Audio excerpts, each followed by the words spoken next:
Welcome to this video lecture from JMI's Judeo-Arabic Music Conference, Yallah, which happened at SOAS on February the 9th and 10th, 2020.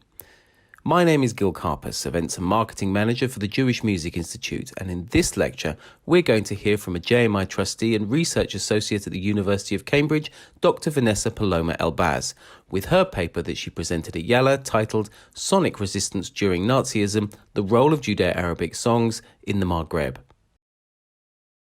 Hello, I am Vanessa Paloma Elbaz, Research Associate at the University of Cambridge and Peterhouse. This presentation is entitled Sonic Resistance to Nazism, The Role of Judeo-Arabic Songs in the Maghreb. Today's presentation is a modified version of the paper I gave during the Jewish Music Institute's Yallah conference on Judeo-Arabic music this last February at SOAS in London.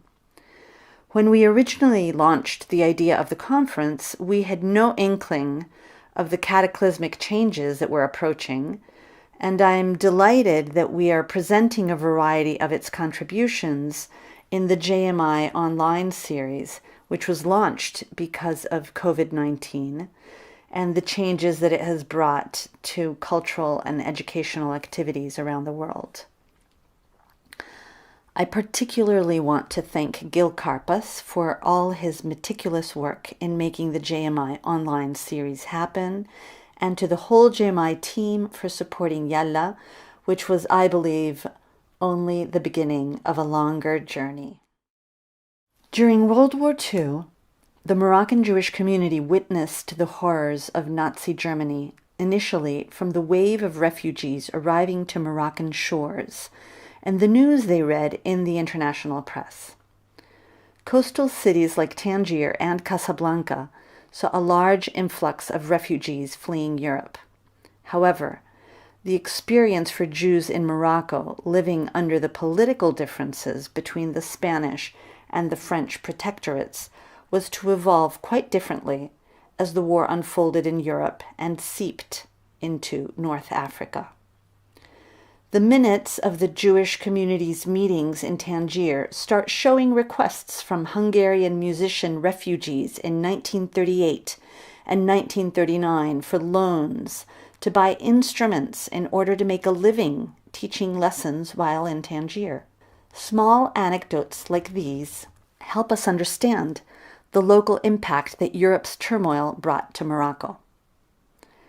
In midsummer 1940, at the same moment that German forces entered into Paris on June 14th, Spanish military forces entered Tangier, saying they were doing so in order to avoid an imminent Italian invasion.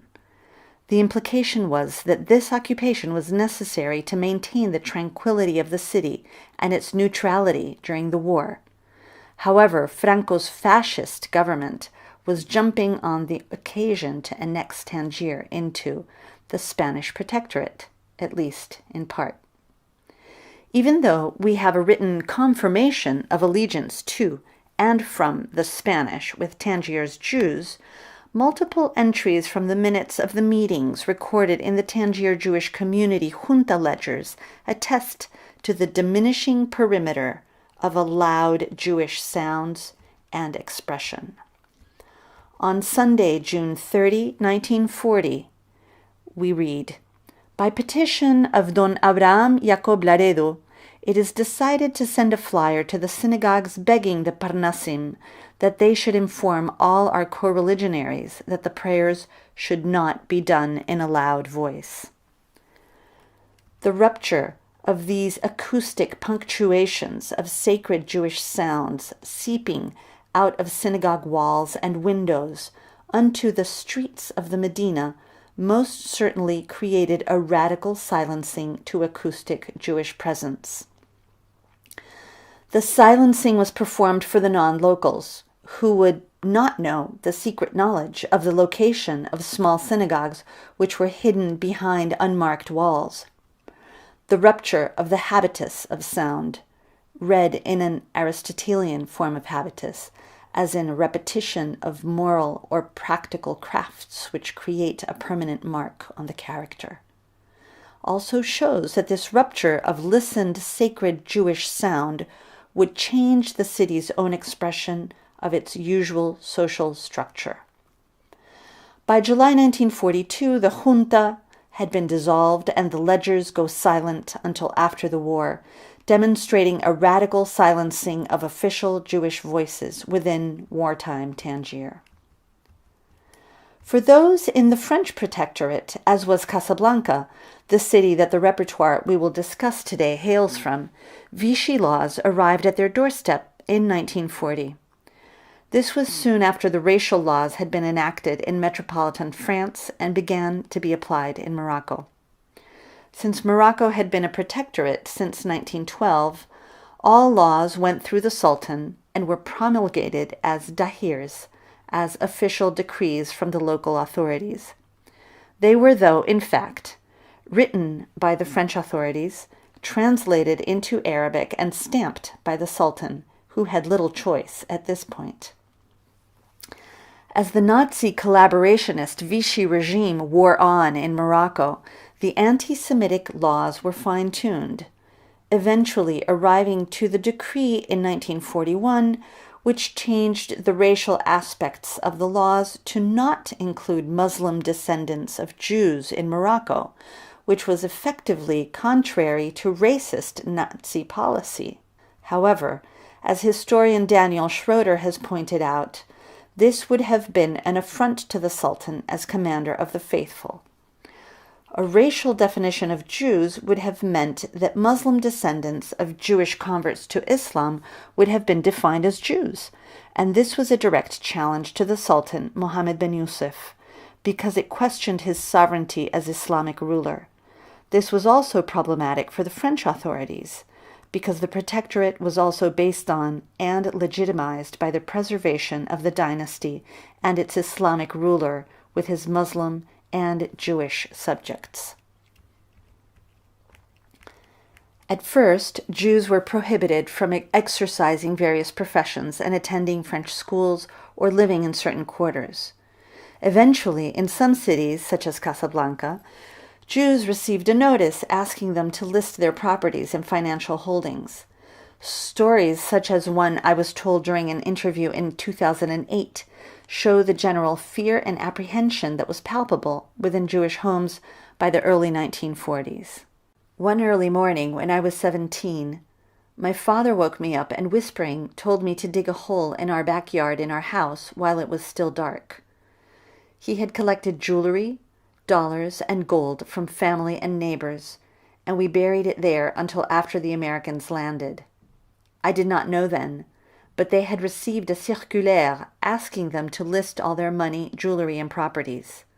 We knew that listing them meant they would soon be confiscated, but His Majesty was against all that. He did all that was possible to stop this. We discussed this all day long around our tables and in our homes. Communal associations, such as the Association des Anciens Élèves de l'Alliance Israélite Universelle, or the Association for Former Alliance Israélite Universelle students, were requesting that Jews actively show their support for the Sultan and France during the wartime period. The descriptions of Jewish sonic moments, such as the absolute silencing of meetings, the silencing of synagogal singing present within Tangier's ledgers, the whispering as a father urges an able-bodied adolescent son to quickly dig a pit to hide valuables in a Casablanca villa, the silently loud urging of an organized poster campaign exhorting Jews to actively show support to the authorities, or the loud booming of a racist law through its silent dissemination both on print and in action, help contemporary researchers understand constriction and expansion of the territoriality of official and non-official voices within Moroccan Jewish spaces. This immediate positioning of Jewish acoustic public silencing, while reiterating a voiced allegiance with the military leadership, demonstrates the tension within their ranks. The sonic recalibration of spoken and sung communication of both religious and official Jewish voices demonstrates how spoken, sung, and printed voices had varying volumes in the public and private spheres, which were raised and lowered according to their perceived reception. On November 8, 1942, Allied forces landed on 3 points on the Moroccan Atlantic coast, and by November 10, the Americans surrounded the port of Casablanca. Surrendered that very day, soon American forces were parading their tanks in the streets of the city. However, the Vichy laws in Morocco were not rescinded immediately with the Allied landing, contrary to what many of the Jewish residents who were suffering from these laws had hoped. The Allied landing lifted the specter of imminent physical danger from Morocco's urban Jews, who were the most vulnerable during this period. It also had dramatic sonic impact, as while the war continued, we have examples of a plethora of sung historical poems in Judeo-Arabic and Hebrew, as well as a Megillat Hitler and a Haggadah de Hitler.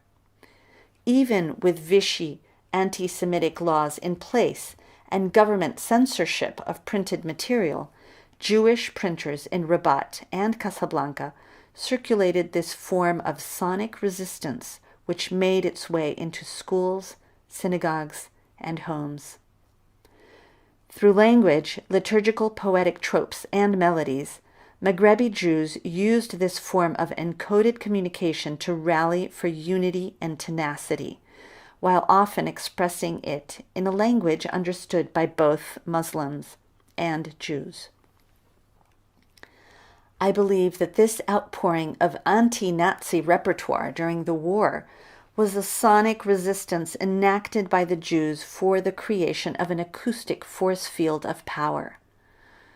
Songs such as these were written throughout the Maghreb, and many examples are found in Tunisia and Morocco. As musicologist Suzanne Cusick explains in her study on acoustic aggression post-9/11 in American detention centers, the oppressed use the acoustic as a force field of power. Since human subjectivity is produced through the interaction of sensory reception and sensory perceptible response, thus do we turn space into place and place into intelligible, navigable worlds. We are interpolated in a symbolic order into language and into social relations. In our case, in wartime Morocco, Jews who were still subject to racist laws carved out a space in their social relations with Muslims and maybe against the French, with the very fact of choosing to write and sing anti-Hitler songs in Judeo-Arabic, a language understood by all Moroccan Muslims and by very few French. These songs functioned as the reconstruction of a symbolic order that existed within what the Europeans called the indigenous spaces of the city, in a non-European Jewish space of belonging and vocal expression. Today, I will discuss the Qasida de Hitler, a long historical poem recounting Hitler's rise to power and his conquest of various European countries and the gathering of Allied forces against him. The Qasida is a sung Arabic poetic form in quatrains, which became a terrain of popular Jewish poets in Morocco. Often used during impromptu gatherings or communal celebrations, it responds to social and cultural needs.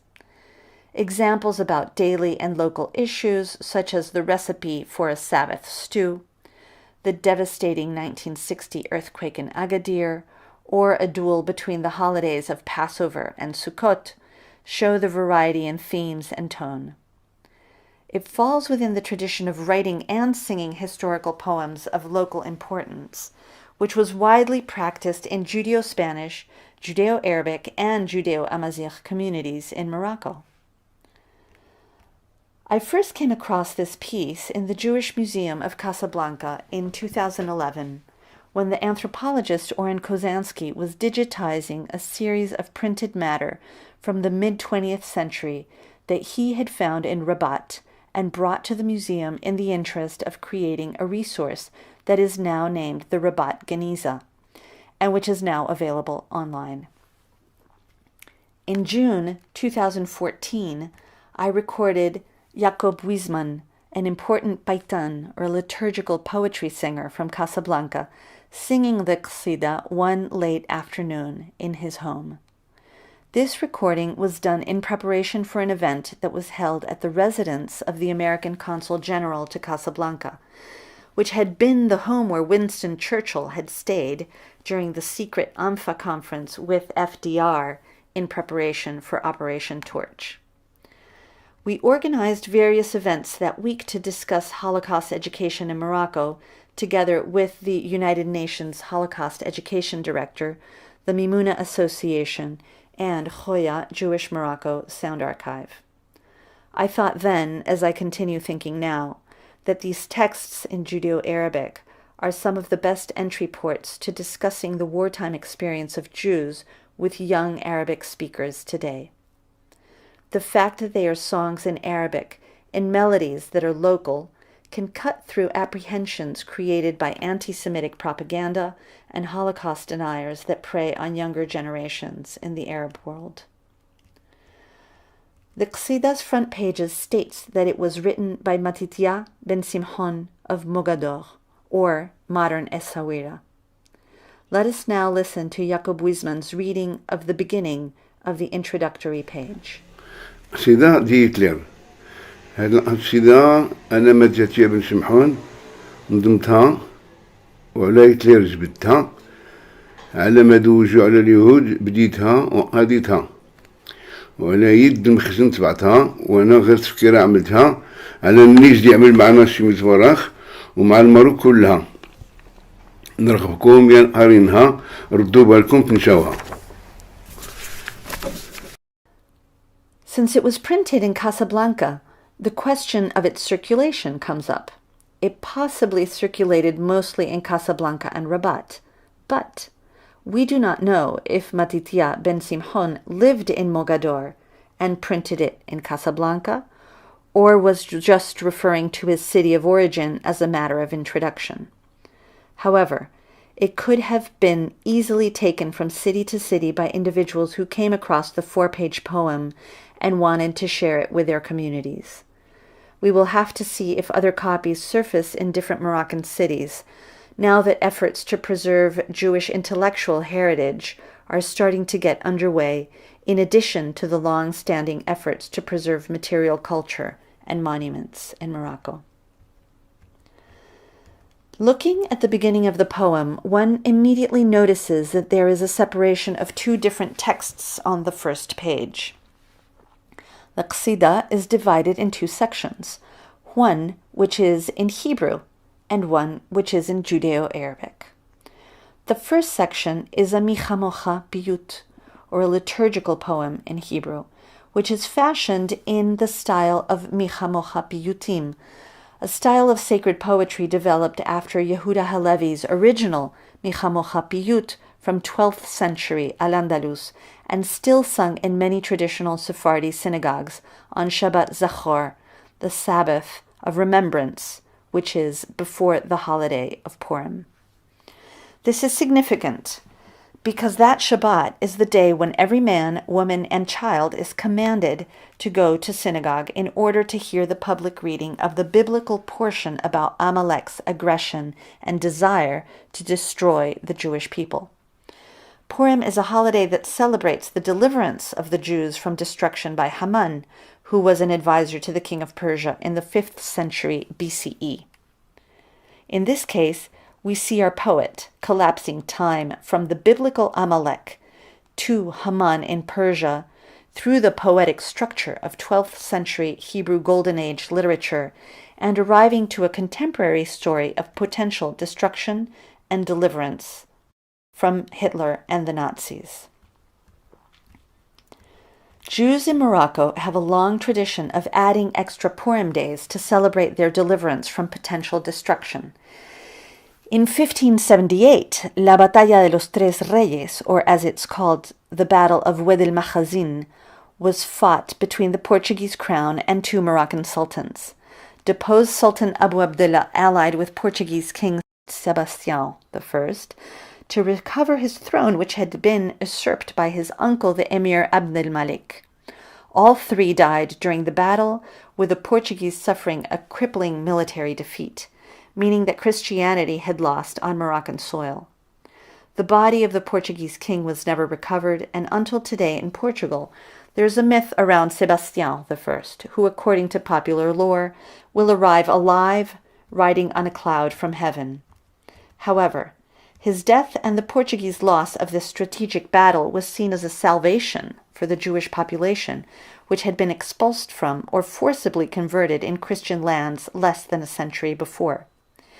It was considered to be such a salvation that a special holiday called El Purim de los Cristianos was put in place through all the Judeo-Spanish-speaking communities of Morocco until the 21st century.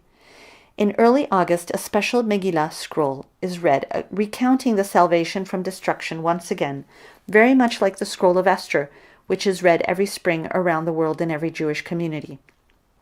This Purim is a site-specific Purim, celebrating a similar deliverance from destruction, the potential destruction of the Inquisition, if the Christians had arrived to Moroccan shores.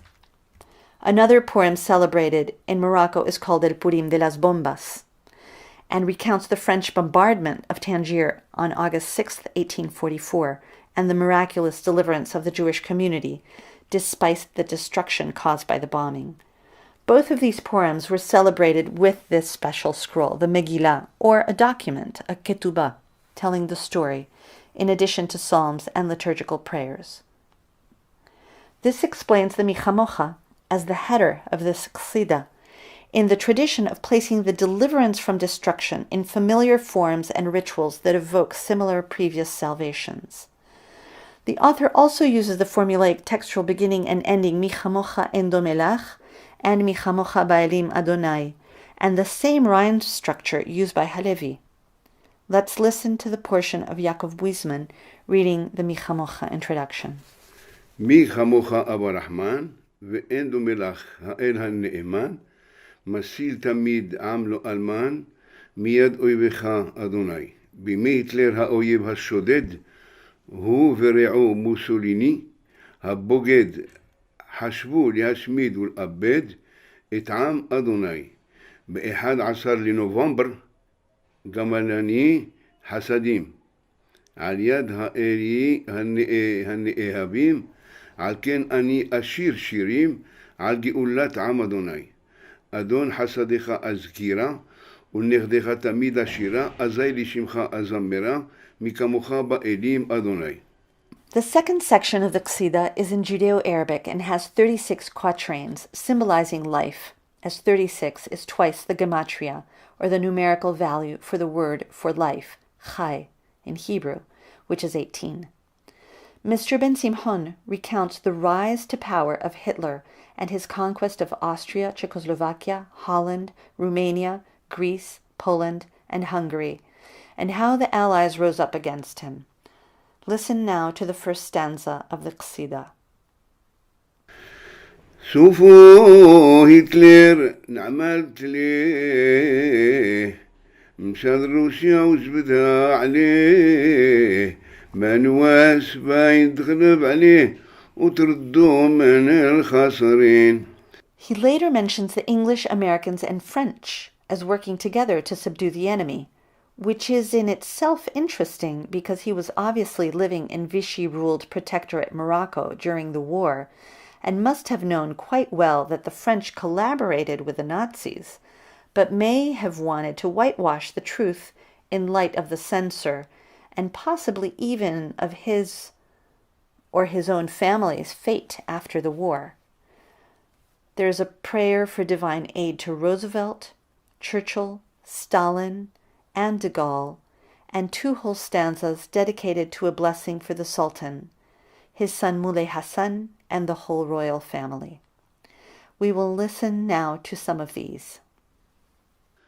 روزفلت شورشيل وستالين وجميع أصحابهم كاملين تعاونهم يا رب العالمين حتى يغلبوا الأديان كاملين. دقول غيره خاطره كل واحد يبقى بخاطره هو هم دين خاطره حكام على فرنسا كاملين. صاحبتها هي فرنسيا مولات الحق والحرية ربي يزيد لها في العناية يغلبها على الأديان كاملين. الله ينصر سيدنا السلطان حفيد مولاي الحسن ويعيش ديما في الأمان مع ولاده كاملين. He ends the Qasida by praying for the reunion of the free Jewish people in Palestine. I realized years later, after listening to Mr. Wisman's recording, that he himself had sonically impressed his own feelings of familiarity within the section in Arabic, and that in the relaxed environment of his home, the subconscious relationship to the medieval piyut inspired by Michamocha was familiar because of liturgical textual tropes that reoccur within it, but there was an added vocal turn in his enjoyment of the older Arabic words and hearing the history of World War II through this language of the inner Jewish sphere. In conclusion, the negotiation of liturgical poetic tropes in Hebrew and storytelling in the vernacular, in this case in Judeo-Arabic, is one which has existed within Moroccan and other communities for generations.